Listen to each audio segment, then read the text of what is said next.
mahalaga ang pagpapasa ng mga panukalang batas upang labanan ang korupsyon.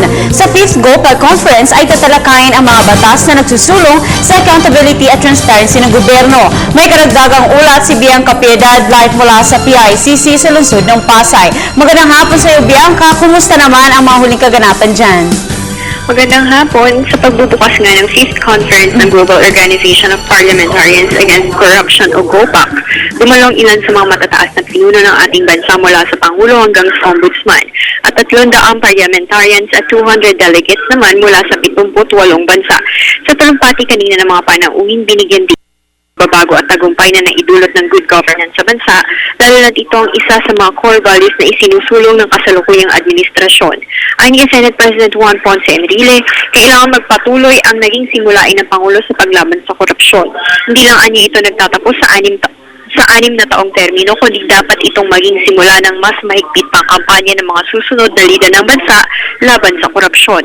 Dagdag pa ni Enrile, isa ang problemang ito sa nakakaapekto sa kalidad ng pamumuhay at kaunlaran ng mga Pilipino kung saan mas tumataas ang pagitan ng mahihirap at mayayaman.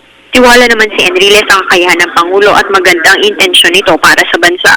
Subalit hindi lang anya sa Presidente nakadepende ang laban na ito dahil bawat leader ay dapat maging determinado na maging magandang halimbawa sa mga susunod na lider ng bansa. Samantala, hindi kahit naman ang outgoing chair ng GOPAC na si Dr. Nasser Alsane ang bawat leader na makiisa sa layunin ng GOPAC. Tatlo nga sa binanggit nitong haligi ng organisasyon ay ang pagsasanay sa mga miyembro nito kung paano haharapin ang mga kaso ng korupsyon. Pangalawa, ang pagbibigay ng suporta sa pamamagitan ng pagbabahagi ng mga kwento ng tagumpay sa bawat bansa.